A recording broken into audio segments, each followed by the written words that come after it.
I believe, and I will put this out there, that it is unethical to tell people this will work. Again, if you're telling them how to build a particular kind of product, even if you have no list and no following, I believe that's unethical.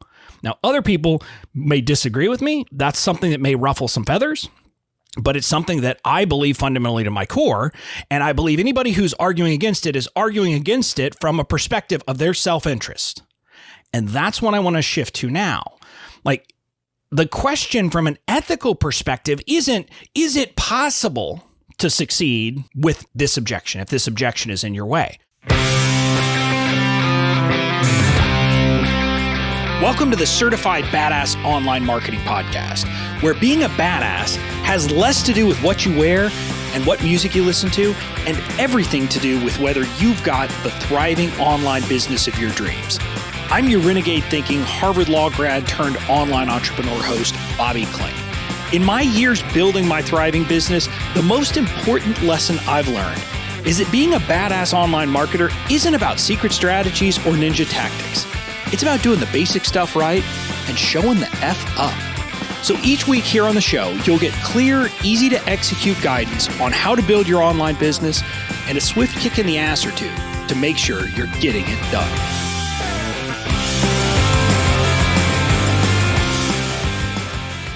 Hey there, welcome to episode 206 of the Certified Badass Online Marketing Podcast. I'm your host, Bobby Klink, and I'm excited for today's show because we're continuing our path down the ethical way series, talking about what it takes to be an ethical online marketer. And, what does that mean? What are the considerations? What are the questions we should be asking? What are the things we should be thinking about? And if you haven't been here from the beginning, we started back in episode 202.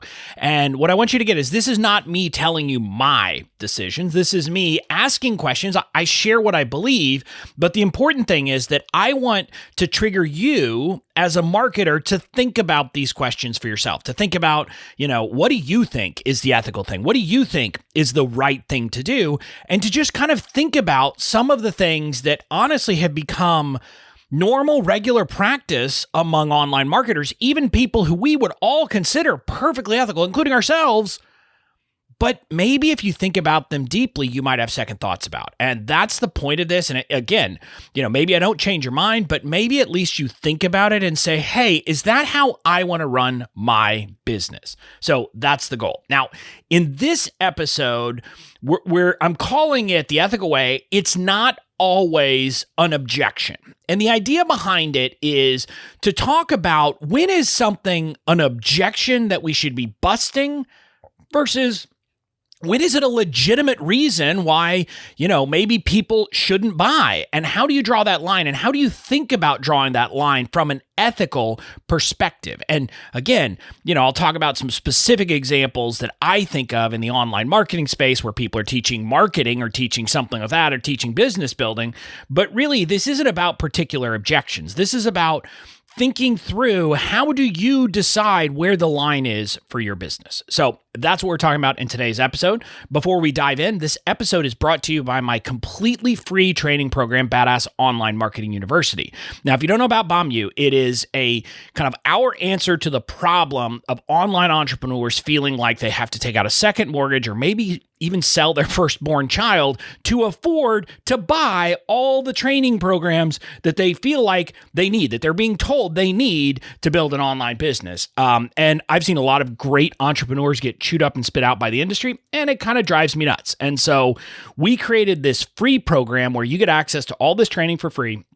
As of the time of the recording of this, there are 5 courses within BOMU, but we're adding by the end of the year. Our expectation is that we will have 20 courses in BOMU, everything from kind of the essential foundational stuff through messaging, through email marketing, content marketing, social media, list building, how to kind of create your first product, figure out what the right kind of product is and how to create it, how to do a beta launch, how to do all of those different things. So we're putting a lot of focus on this, and it is free now and always will be free. It's not a trick. It's not an upsell. There is nothing to it. It simply is our way of helping make online marketing accessible to everyone. So you can sign up at bobbyklink.com/BOMU. That's BOMU, bobbyklink.com/BOMU. Now, with that, I want to dive into this episode about objections. And the reason I thought about this is because, look, let's be honest. In the online marketing space, we are taught to think of everything as an objection to be busted. Okay.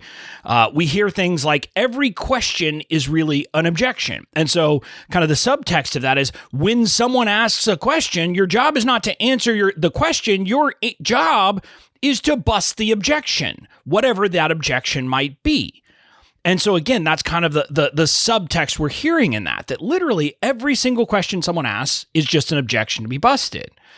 But again, I mean, when you sign up for various programs, especially programs that are going to tell you to sell like a higher ticket item, it will often include a bonus that is all about objection busting.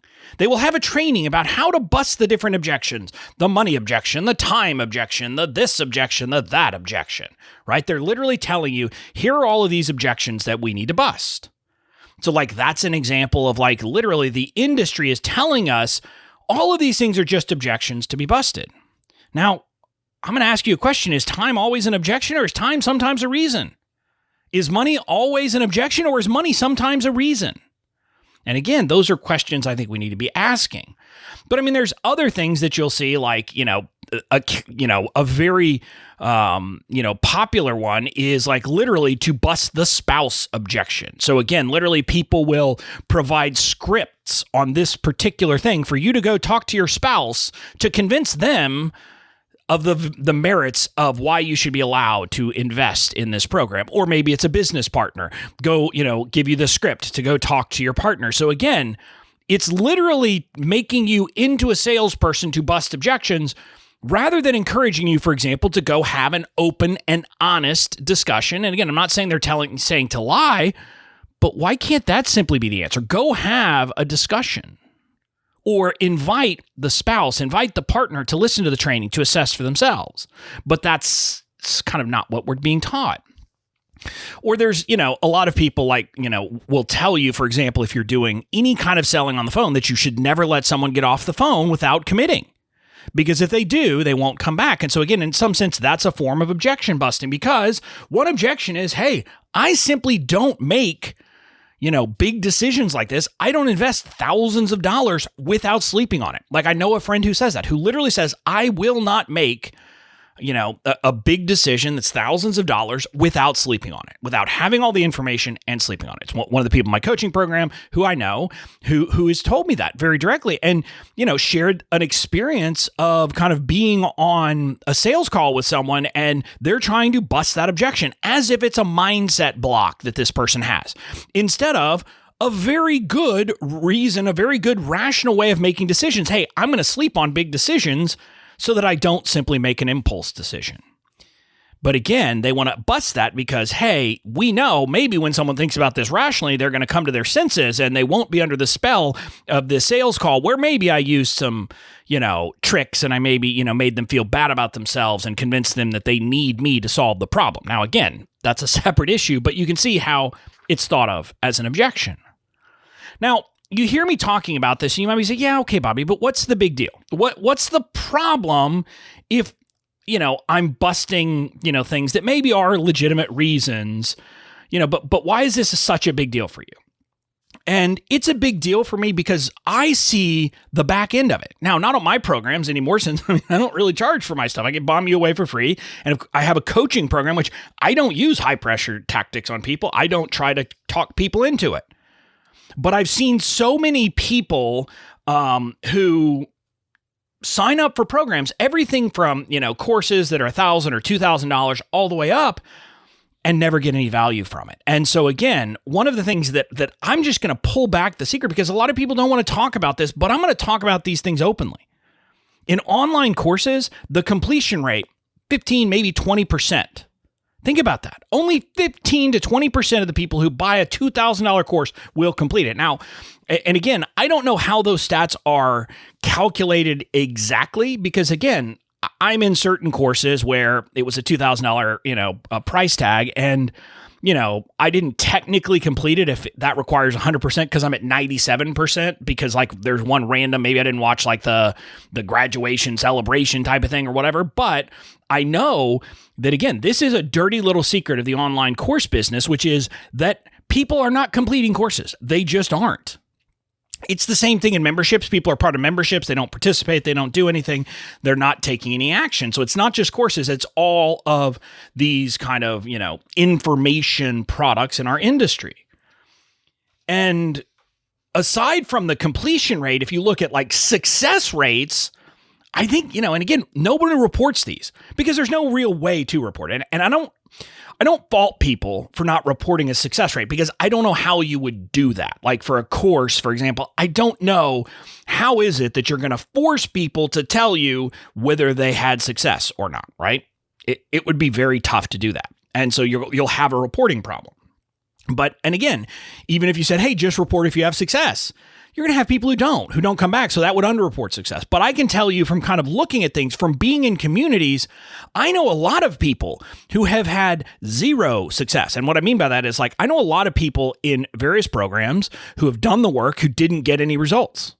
And I'm talking about everything from $2,000 products up to $10,000 coaching programs up to everything else. And, this is kind of, again, part of this dirty little secret. If you were asking me to speculate, and I can't because I don't have any like hard data, I can't give you a hard data point on this, but what I can tell you is that from my vantage point, I believe that the success rate with most of the online programs, with courses, with memberships, with like, curriculum-based kind of training programs of any kind is lower than the completion rate.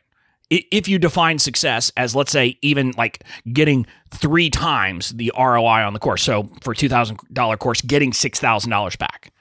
I believe that's the reality. Now, again, maybe I'm wrong. Maybe it's 10%. Maybe it's 20%. But even if it's 20% of people get that result, think about that for a second. That means 80% of the people aren't going to get results. And I would feel very confident, and I don't think anyone would really challenge me on this, that in most of these bigger programs, at least 50% of people get zero return or a negative return. So they get back less than they paid on the program, forgetting all the other costs. That's the reality. That's what's happening in our space. And I'm here to suggest that maybe, just maybe, a big part of that is because we've been trained to treat valid reasons why people shouldn't join as objections to be busted. In other words, we're kind of getting a little bit too excited about busting objections, about getting people to join, about saying, no, that shouldn't stop you. And again, if you've listened to me for any period of time, I talk about this quite frequently, but one of the things that drives me nuts in the online marketing space is this will work for you even if you have no list and no audience. And again, like if you're teaching people how to build a list, if you're teaching people, from the ground up how to build a business, great. Okay, because like you got to start somewhere, right? And so that maybe makes sense. Or if you tell people, look, it's going to be hard, but you got to focus on list building first, and then we're going to do these other things. Okay. But I'm talking about programs, for example, that say, hey, I'm going to teach you how to create a coaching program, or I'm going to teach you how to create a course, or I'm going to teach you how to create a membership, or I'm going to teach you how to create whatever you want to say. Like, but these programs that are about helping people create a product, and they'll say it works even if you have no list and no audience. That's one of my pet peeves because it's bull. I mean, again, I almost cursed there, but I'm going to keep it PG, but it is complete BS. Now, are there people who have no list who succeed? Sure, but maybe 0.05%. And the bigger point is that oftentimes what they need to do is find their audience, build their audience, do that first, and then sign up for your program on building it. Because here's a dirty little secret. If you don't know your audience, you don't know what kind of product you should create. I'm not talking about the topic. I'm talking about you don't know if your audience wants a course, wants a membership, wants a coaching program, wants some kind of library, wants some kind of templates. You don't know. And so anyone telling you this is going to work even if you don't is telling you to ignore one of the fundamental steps of marketing, which is to find your people and understand and sense what they want and then solve that problem. So that's one of the things that gets me really hyped up. But also, I'm going to tell you, these programs, you want to know why people don't have success? Because they don't have a freaking list. And people are telling them to join even if they don't have a list, okay? And so that's one example where I'm seeing this happen. And again, this is not me on that high horse about that thing, but I believe it. I believe it fundamentally. I believe, and I will put this out there, that it is unethical to tell people this will work. Again, if you're telling them how to build a particular kind of product, even if you have no list and no following, I believe that's unethical. Now, other people may disagree with me. That's something that may ruffle some feathers, but it's something that I believe fundamentally to my core.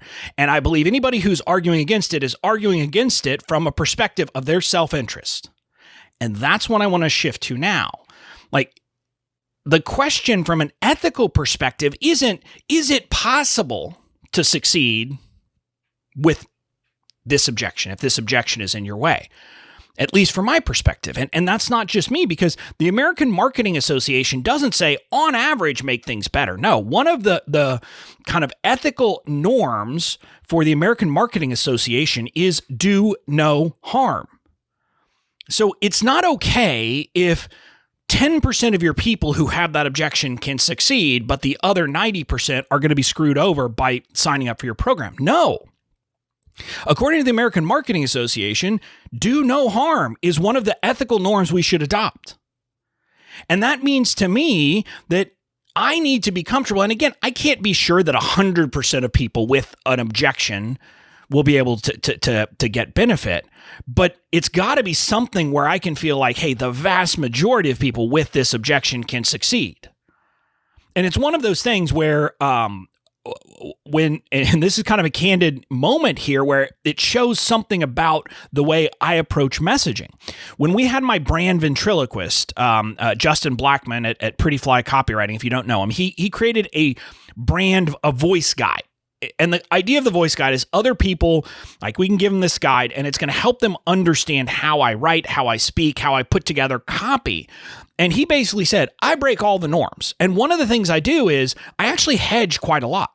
I believe in the things I say, but I'm very clear about saying to people that there are limits to this. And again, blame it on me being a lawyer, but one of the pieces of advice I would always give to a witness is, unless you are 100% sure of an answer, you need to make clear to people that you're not 100% sure of an answer. You should say, well, I think it's this, but I'm not exactly sure about that. And I believe we need more of that in the marketing space, especially with busting objections. For example, I will use the no list, no following. Again, I don't think you should ever try to bust that one. But if someone said, hey, I've got no list and I got no following, will this work? I think you say, look, is it possible it could work for you? Yes.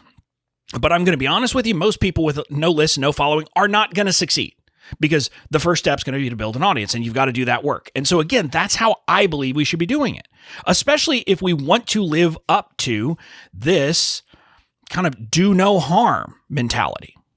Now, and again, even this, when you're thinking about how would you address an objection like that, or a question like that, I don't even think it's an objection, but how would you address that type of question? I think, candidly, your response is somewhat tied, or maybe should be somewhat tied, to the amount of support that you're going to provide. And what I mean by that is, now, number one, if you could help them overcome that objection, hey, then it's an objection, not a reason. You're saying, hey, we're going to help you solve that problem here. Okay, so that could be one reason that makes it better. But another thing that I candidly think you should suggest is, how long will you be supporting them? In other words, if you choose to only provide a limited period of support, and that period of support really is only enough to do the work in your program specifically, not any kind of prereq work, and they have to have the prereq work done to really dive into your thing, I think that makes it all the more important. Personally, when I'm thinking about that, that's no longer an objection, that's a reason. Because what you're basically saying is, hey, you're not going to get the full benefit of this program if you join now.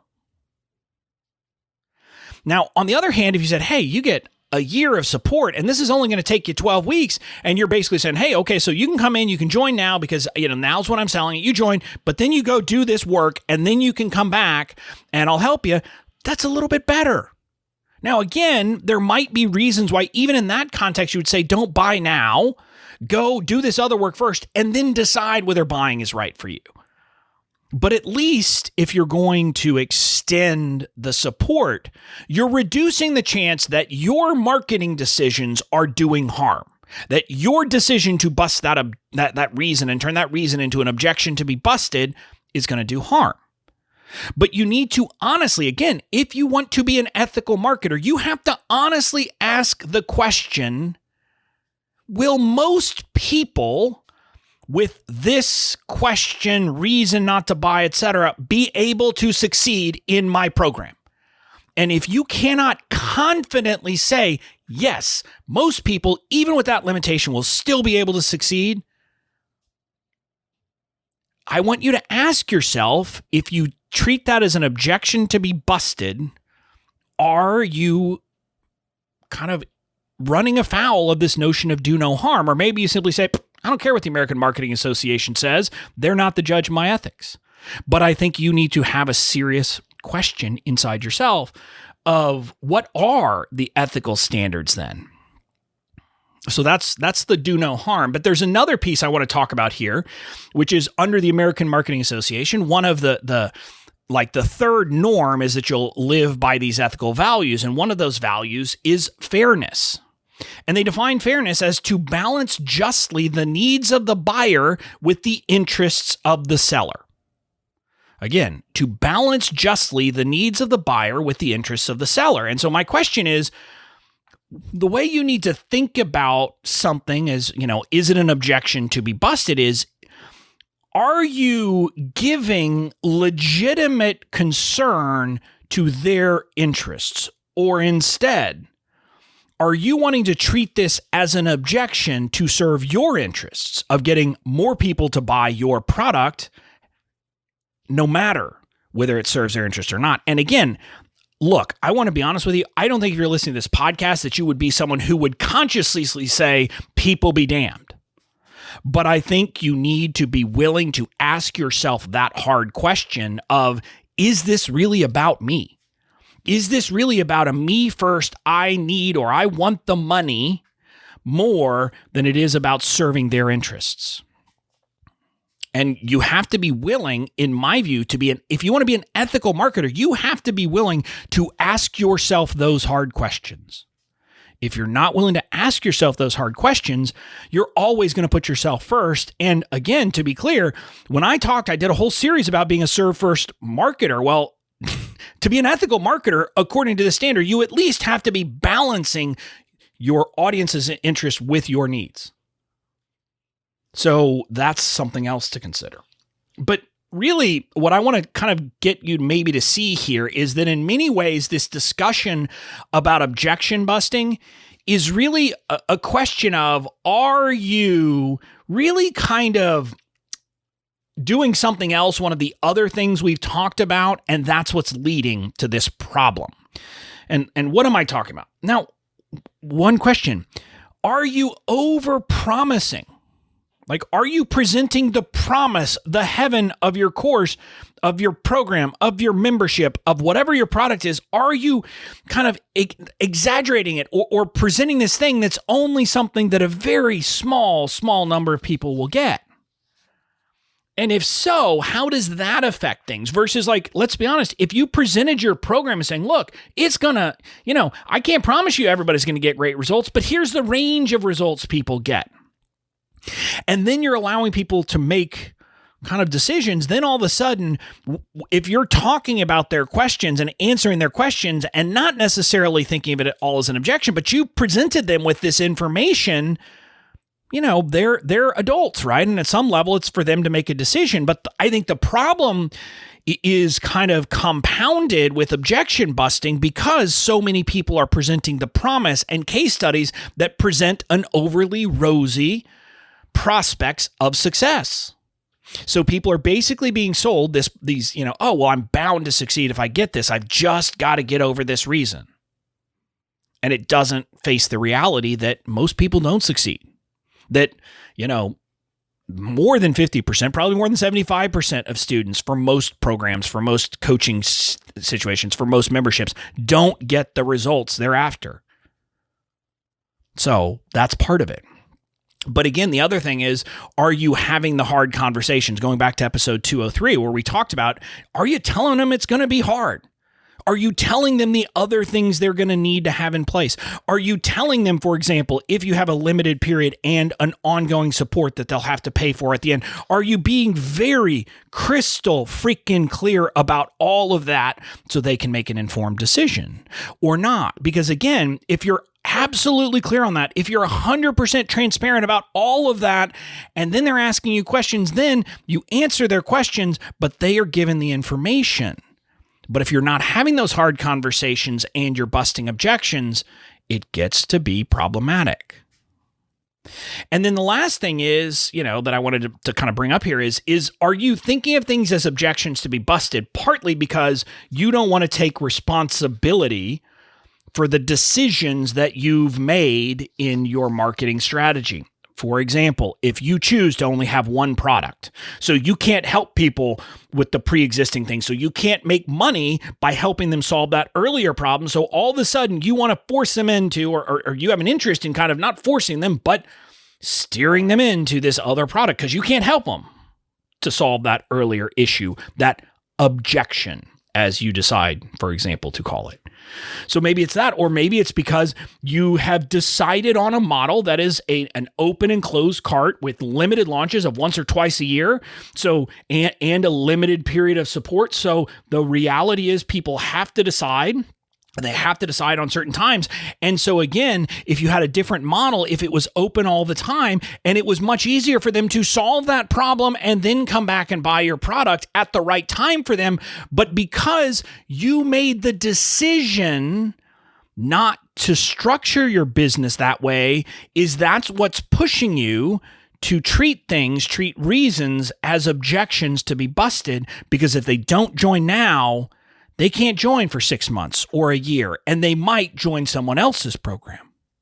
Again, you can see, and kind of the point of me doing this last piece here was to help you understand that all of the things we're talking about, all of these different episodes, like the ethical stuff, it all is kind of a holistic analysis, right? So if you're 100% transparent about everything, if you are, making decisions constantly with the question of what's in the best interest of my audience, that's the only question you're asking. And then you have things coming up and you have like things that are questions that might be objections, then it's going to be a different equation than if you made different decisions and you don't have the hard conversations and you don't, you're not transparent about the other things they're going to need. And you make all of these other decisions that mean that if you bust that objection now, it's more likely that you're doing harm. So again, this is what I want you to get. All of these things come up over and over again, and they're intertwined. And you need to be thinking about these. Again, I think we all need to be thinking about these. I'm thinking about these things. I think about this, for example, from the perspective of, how do I balance on like my coaching program, my group coaching program, how do I balance the notion of, I like the idea of having cohorts, right? Not having people just kind of trickle in, because I think people knowing each other, my vision for the program is they can help each other. We help them, but they can help each other too. But so how do I balance that with the fact that means that people can't simply join anytime necessarily when is ready for them? And this is a question I struggle with. And so I'm having to think through, am I structuring it a certain way because I believe it's the best way to serve my audience, or is it about making more money? And again, if I come from that, these are the kinds of discussions, the kinds of thoughts I'm having, I don't want to say on a daily basis, but on a weekly, monthly basis. These are questions I'm thinking about. And what I'm going to suggest to you is these are the kinds of questions you need to be asking yourself about the way you build your business, at least if you want to be an ethical marketer. So that's the point of me doing this discussion. So that's it for today. Again, I'm not saying that there are not objections that should be busted. But I'm going to say, for example, that money oftentimes is not an objection. It is a valid reason. I'm going to say lack of time is not always an objection. Oftentimes, it is a valid reason.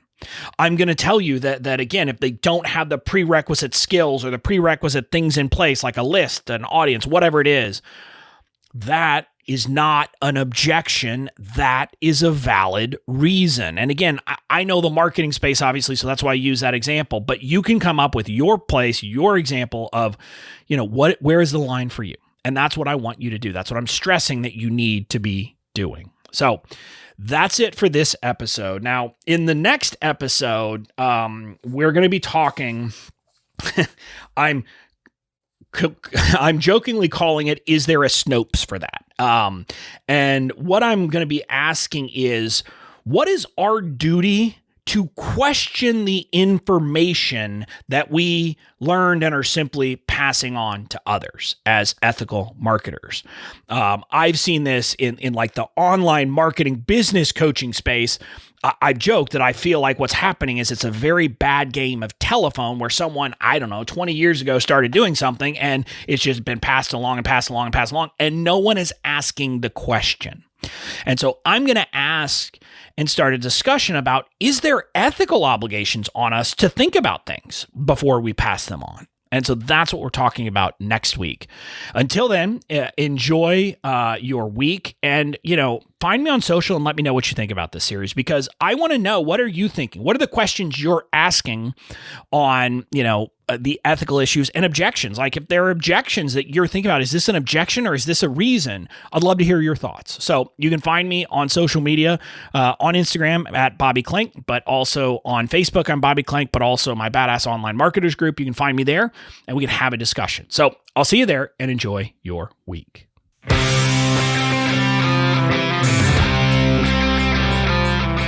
That's it for this episode of the Certified Badass Online Marketing Podcast. Make sure to tune in next time. And in the meantime, go out and build the badass business of your dreams.